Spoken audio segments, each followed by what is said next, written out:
pero es una preocupación. Sobre la parte de educación a distancia, que es la primera que comienza, los padres, madres y encargados ya regresaron al trabajo porque la economía abrió. ¿Quién ustedes pretenden que se encargue de atender la educación de esos menores mientras los padres y madres y encargados están trabajando? Respecto al primer tema, que es de los vagones, recuerden lo que he mencionado hasta el momento. La pretensión o la directriz que estamos emitiendo es que cuando nos vayamos a ir de forma presencial, los grupos van a ser limitados a la mitad, garantizando el distanciamiento de los 6 pies. Si ese vagón no da la capacidad de que hayan 15 estudiantes más el maestro, inclusive vamos a tener grupos divididos a la mitad que no van a llegar a 15, como mencioné ahorita, un grupo de segundo grado que la capacidad basada en la carta circular son 25, 12 y 13. Si fuese necesario subdividir para crear otros subgrupos, no hay ningún tipo de inconveniente, pero tiene que cumplirse con el protocolo establecido por el Departamento de Educación y el distanciamiento social.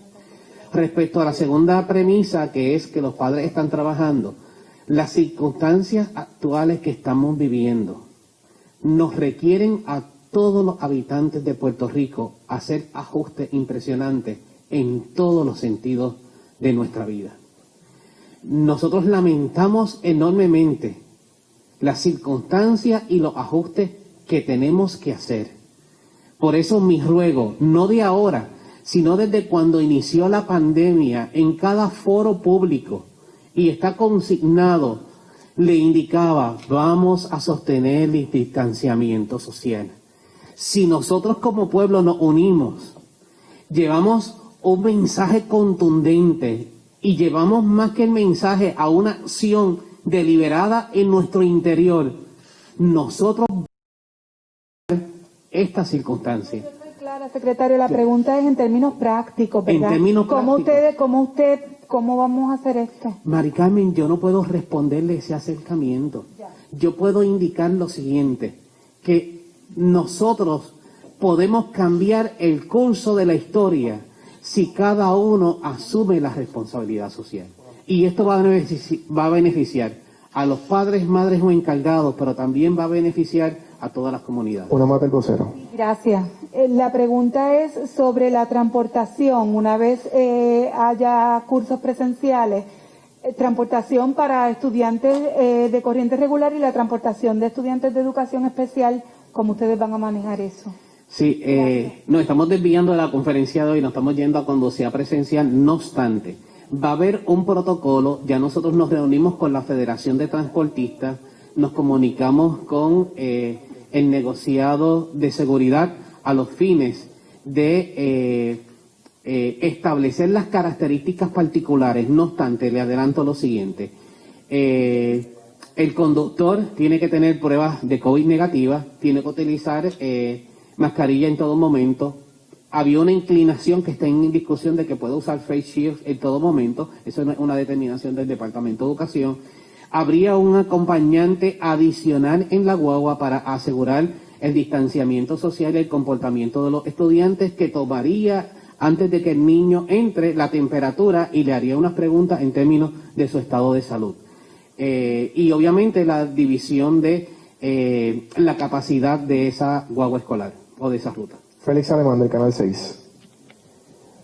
Salud, secretario. Quiero retomar la pregunta de la colega del vocero, de Mari Carmen, porque una de las mayores preocupaciones en este momento a través de las mismas redes sociales es los padres que quizás se vean obligados a trabajar y estudiantes menores no se pueden quedar solo en las casas o buscar algún plan familiar, ¿verdad? Pero no sé si esto entonces, de acuerdo a su respuesta, que dijo que no tenía una respuesta en el momento, si conllevaría alguna reunión con la gobernadora o con miembros del gobierno para ver qué podría ocurrir con esas familias, porque entonces tampoco se sabe si uno pierde en el trabajo, otros pierden parte del curso escolar.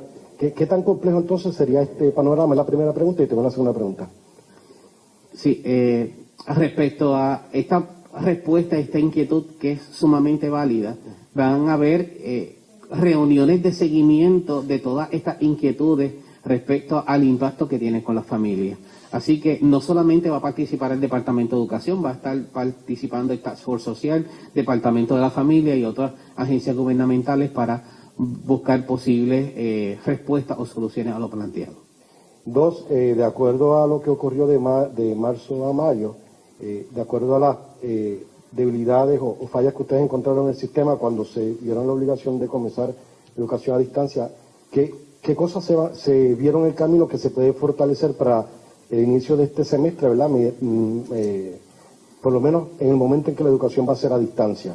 Sí, nosotros identificamos, número uno, que teníamos unos módulos remediales y ahora tenemos unos módulos didácticos. Un módulo didáctico incluye contenido, estrategias, explicaciones, ejercicios y a modo de ejemplo y ejercicios regulares. Así que se reconceptualiza ese material que va a estar disponible para las escuelas. En segunda instancia, ese módulo va a haber dos modalidades, que va a estar de forma digital, pero también va a haber disponibilidad de material impreso. En segunda instancia, nosotros identificamos que pueden haber familias que no tengan conectividad y vamos a tener el acercamiento de estos asistentes de apoyo a las familias. Y tercero, lo más impresionante para nosotros es contar con el Canal 6. La teleeducación ha demostrado ser efectiva.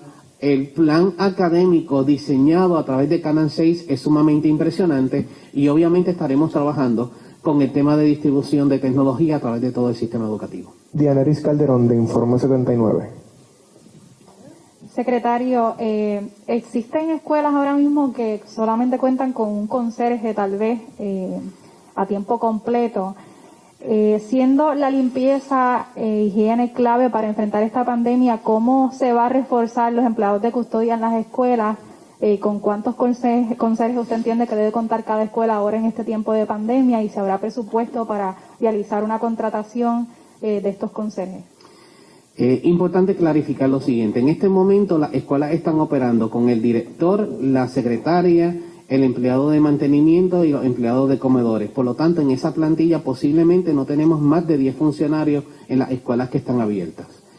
Esto implicaría que, aunque haya un conserje, es suficiente para mantener las áreas donde ellos van a estar ubicados manteniendo el distanciamiento social. El Departamento de Educación tiene dos escenarios. Tenemos los empleados que son regulares y también tenemos la contratación de servicios.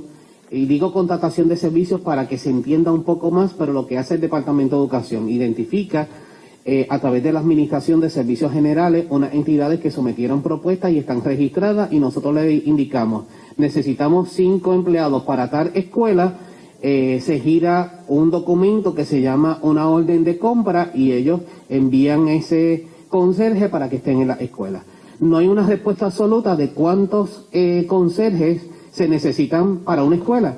Por lo siguiente, cada estructura, cada escuela tiene una cantidad de salones distintos. Así que hay una proporción negociada en convenio colectivo de cuántas unidades debe atender un conserje. Una pregunta adicional. Sí, con relación también a los equipos de limpieza, artículos de higiene, porque hay muchas escuelas que les hace falta, incluso no tienen jabón en los baños. Si se le va a proveer, el Departamento de Educación pues va a proveer ese equipo tan necesario, y también se habló de entregar equipos, pero ¿quién va a estar adiestrando a los estudiantes para conocer esa plataforma virtual y poder utilizarla correctamente? Sobre la adquisición de el equipo protectivo que se necesita, el Departamento de Educación hizo una petición de fondos para la adquisición. Nos fueron otorgados $8.9 millones para lo siguiente: hand sanitizer, jabón antibacterial, mascarilla, face shields para unos empleados que tienen un mayor riesgo cuando sea de forma presencial, y batas para algunos empleados. Así que contamos con los fondos, ya se está trabajando específicamente, o ya se trabajó con la identificación de los proveedores de servicios, porque antes de someter la petición se identifican el proveedor y se identifican las cotizaciones a través del gobierno, así que estamos adelantados en ese sentido. Bien, entonces continuamos con Keila López Alicia del Nuevo Día. Secretario, en cuanto a lo que tiene que ver con la distribución de tecnología, ahorita mencionó que se estaría comenzando con los estudiantes de mayor necesidad.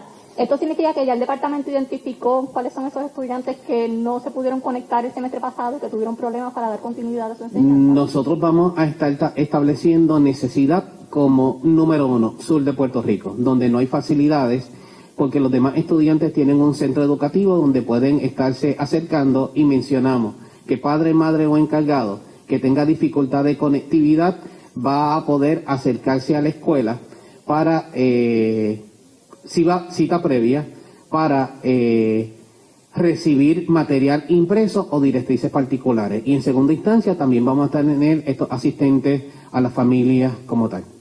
En cuanto a esos asistentes particularmente, ¿qué medidas se van a tomar para garantizar tanto la seguridad de esos asistentes cuando vayan a las casas como la seguridad de las familias? Y me menciona varias opciones aquí. Tenemos lo que es la educación a distancia a través de Teams, de Moodle, tenemos los módulos didácticos. ¿Qué garantías hay de la calidad de la educación que van a estar recibiendo los niños y de que va a ser equitativa? ¿O van a estar compitiendo más o menos a un mismo nivel con todas estas alternativas que van a tener? Respecto a la primera pregunta sobre los mecanismos protectivos, pues mire, es lo que ha recomendado el panel completo en todos los escenarios. Nosotros estamos en un lugar donde mantenemos el distanciamiento social y todos tenemos mascarilla. Así que apostamos, número 1, a que los empleados del Departamento de Educación van a tener acceso al plan de contingencia, van a acercarse al portal del empleado, van a tomar los módulos, son 7 módulos de adiestramiento. Los módulos de adiestramiento finalicen con una prueba tipo selección múltiple, y la calidad de la enseñanza, apostamos eso mismo. Los maestros están participando en este momento de adiestramientos de educación a distancia. 22,000 maestros ya se certificaron, un poco más de 20,000 maestros se certificaron ya en el uso de la plataforma Microsoft Teams.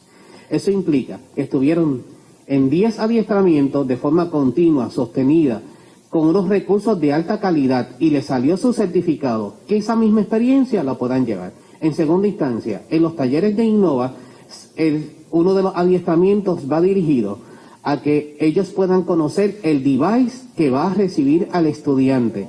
Así que maestros, conociendo ya Microsoft Teams, conociendo el equipo tecnológico de los estudiantes, y la mayoría de ellos han participado de educación a distancia a través de adiestramientos del Departamento de Educación y la clase magisterial de Puerto Rico.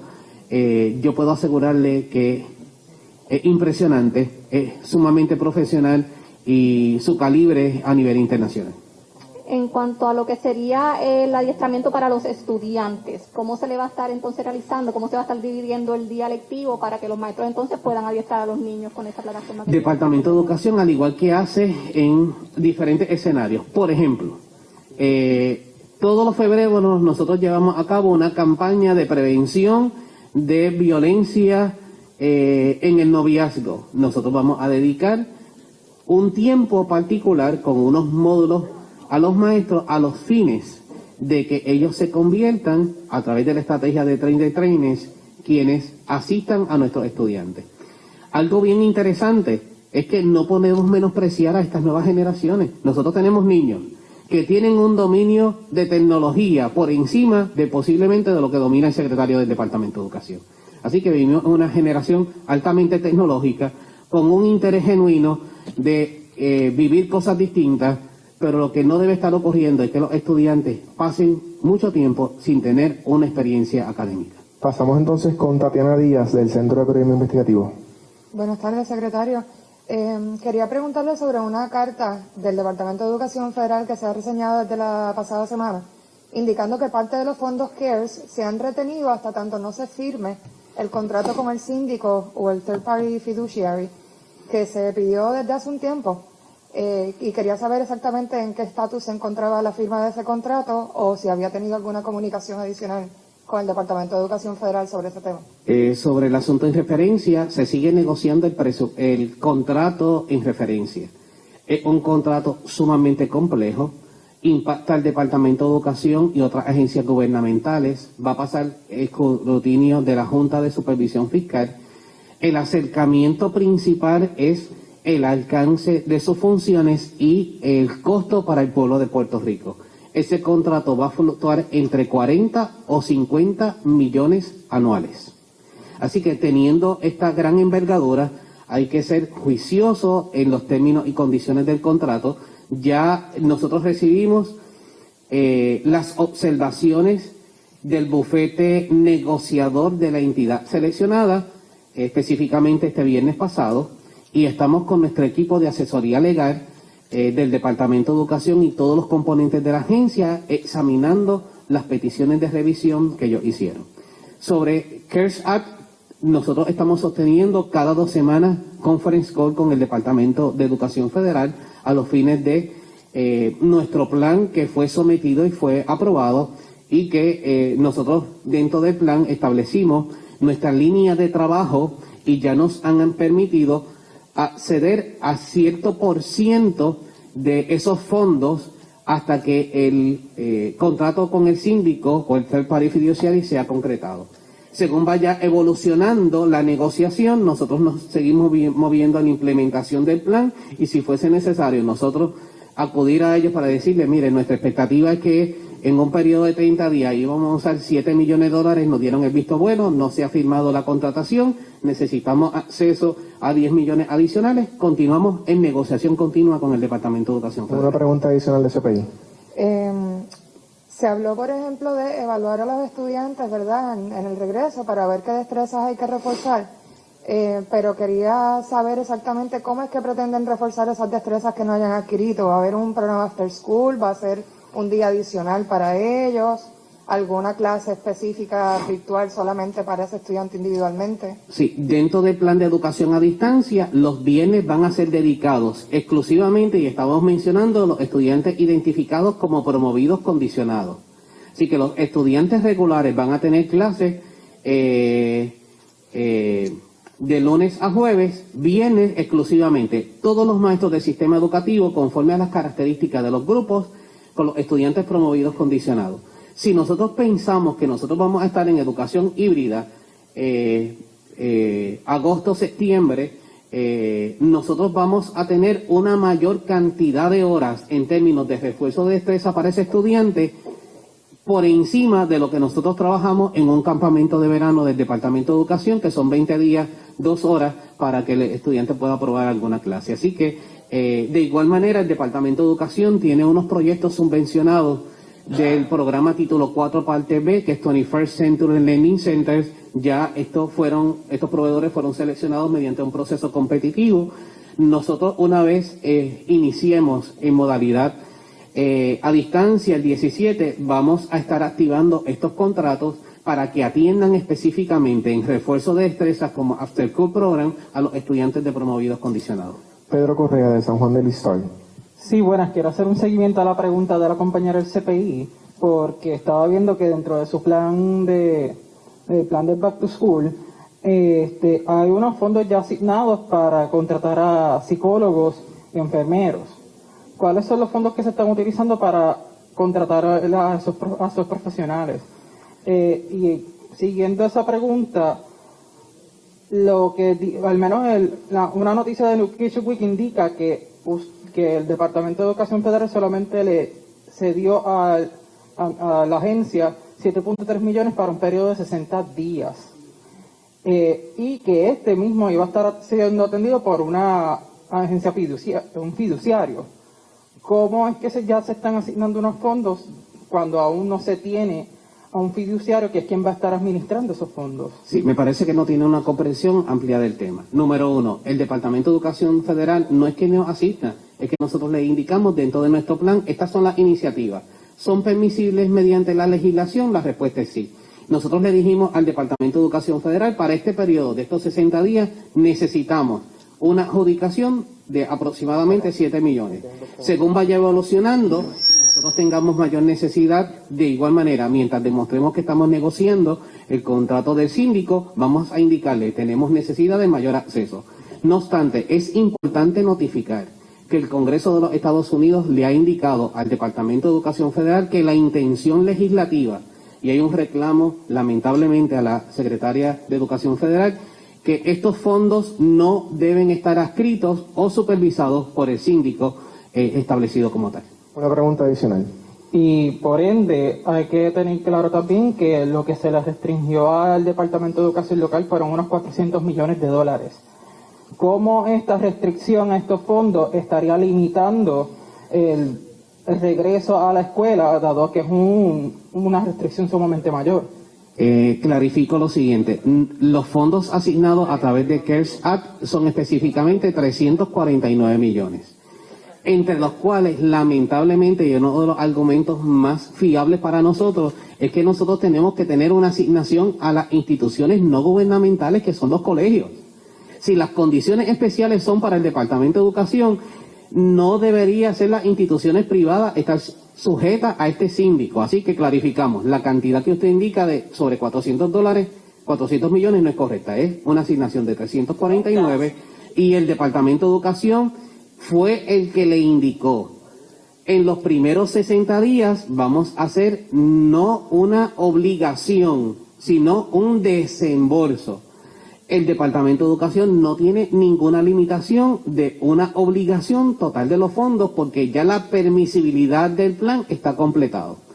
Así que, según vaya pasando los días, en las reuniones que nosotros tengamos con el Departamento de Educación Federal, estamos negociando si necesitamos o no necesitamos más dinero. No obstante, para las iniciativas, el Departamento de Educación, y quiero agradecer a la señora gobernadora, los servicios relacionados a teleeducación son de los fondos de la señora gobernadora, específicamente de Coronavirus Relief, como tal. Los fondos de teleeducación a partir de agosto, de igual manera, van a ser subvencionados con estos fondos. Los fondos requeridos para poder operar comedores escolares estos primer semestres en bandejas to go, que es un impacto presupuestario de alrededor de 8 millones, es de los mismos fondos asignados por la gobernadora, y los 9 millones que necesitamos de materiales preventivos son subvencionados por los fondos de la señora gobernadora. Así que nosotros nos hemos movido en términos de buscar las alternativas para que nuestro sistema pueda operar de acuerdo a lo que estamos mencionando en la tarde de hoy.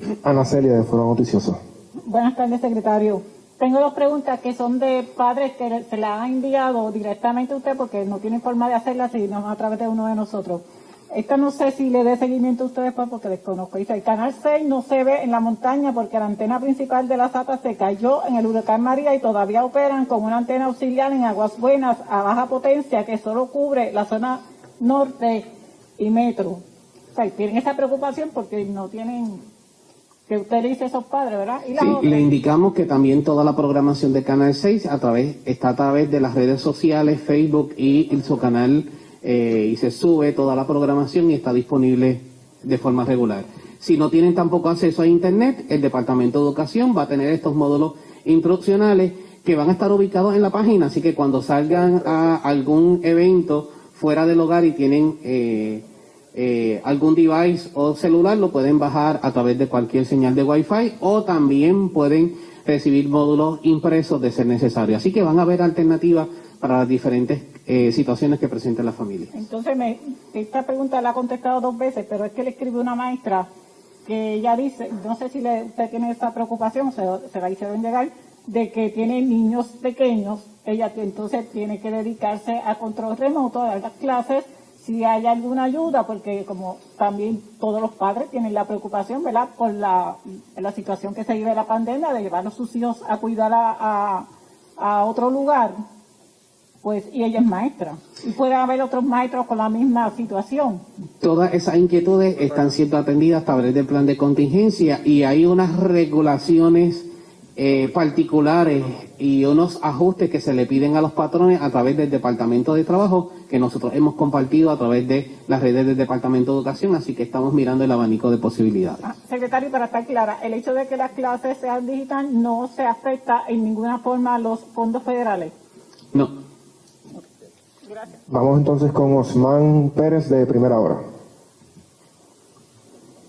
Sí, déjeme tomar, yo tenía la misma preocupación de los compañeros, pero pues ya usted nos respondió que no tiene respuesta para esa situación, así que pues en verdad no sabemos cuántos padres terminarán vendiendo la computadora para alimentar a los hijos si no pueden trabajar. Pues, Omar, si la vendieran tenemos un problema por lo siguiente, porque todas las computadoras tendrán un sistema de rastreo satelital y van a recibir una visita de la Policía de Puerto Rico. Creemos eso, sí. Pero me voy a tomar una pregunta.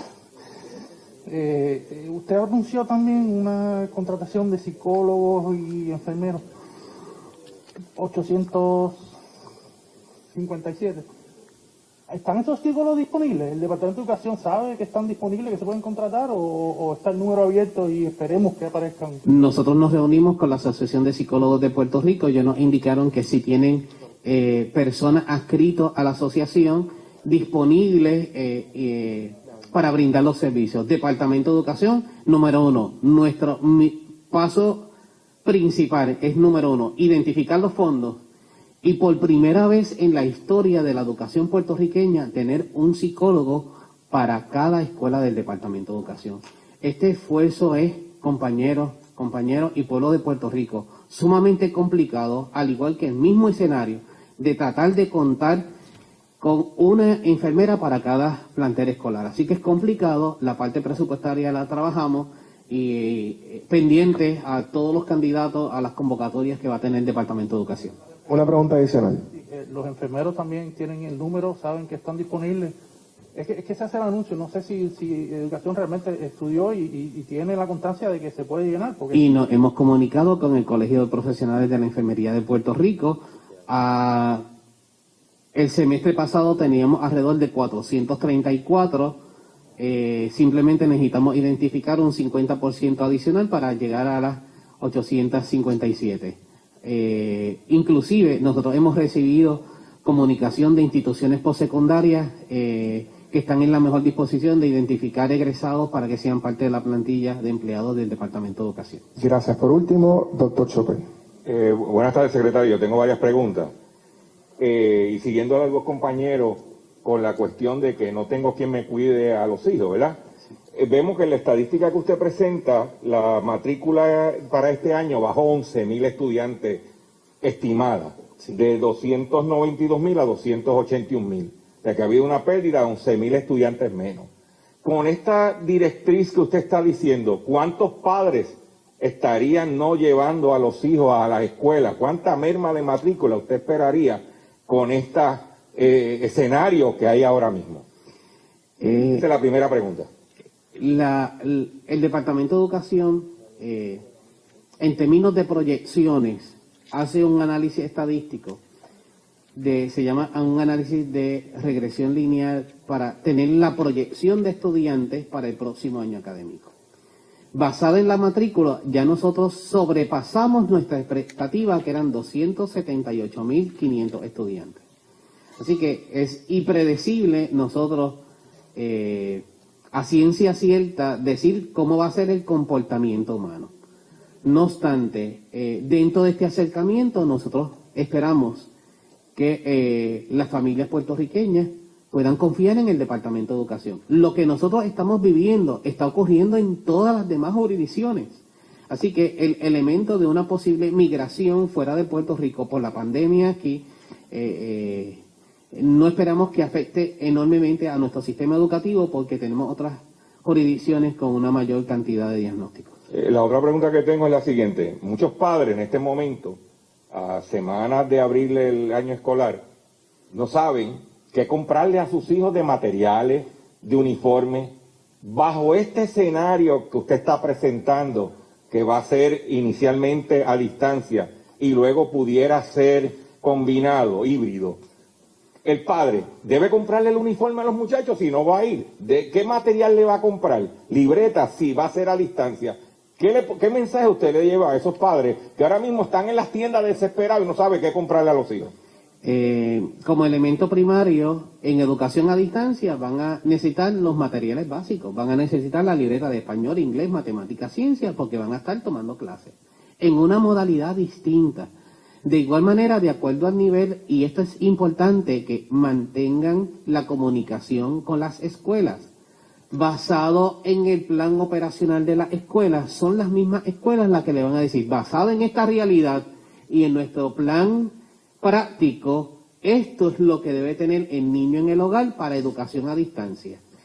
Ese mismo material, cuando se vaya en educación híbrida, posiblemente lo va a necesitar para llevarlo a la sala de clase. Así que por eso es importante la orientación y discusión con todos los directores de escuelas y los superintendentes que empezamos esta noche y atendemos jueves y viernes. Una última pregunta y culminamos. La otra pregunta que tengo, usted ha sido muy enfático en la situación de las escuelas del sur por la cuestión de los terremotos y las condiciones de esas escuelas.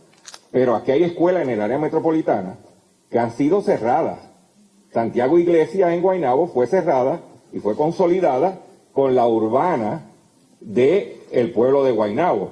Y está, por la mañana está la urbana y por la tarde está Santiago Iglesias. ¿Cómo se va a manejar? Porque en ese horario de por la mañana, ¿qué maestro le va a dar clase a qué grupo? Según lo que usted dice, porque va a ser el maestro de la escuela, va a estar en el salón, dictando el curso a través a distancia. ¿Y qué va a pasar por los que están por la tarde? ¿Cómo se va a manejar eso? Porque hay escuelas como esa, que le pongo el ejemplo, en todo Puerto Rico que están En modalidad interlocking.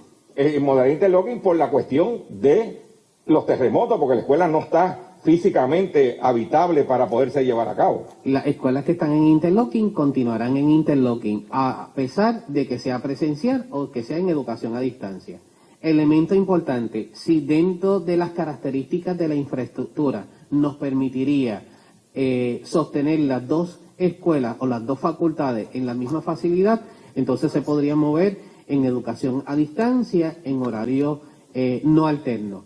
Pero depende de las facilidades y por eso es la reunión que voy a estar teniendo con los directores escolares. Le hago la pregunta, porque usted dijo que iba a ser de 7 de la mañana, 7:30 a 12, pero si es interlocking, entonces es otro escenario. Eso es correcto. Está contemplado en su presentación. Por eso estamos indicando que hay muchas diversidades en el sistema educativo y no hemos querido entrar, por ejemplo, en las escuelas especializadas en música, que su ofrecimiento académico no es, o su ofrecimiento no es académico, sino solamente musical, como por ejemplo la de Arecibo, Caguas, que el ofrecimiento comienza a partir de las 2 de la tarde. Eso es un plan que es totalmente distinto y por eso hemos sido enfáticos que cada escuela va a tener un plan práctico, operacional, adecuado a su realidad.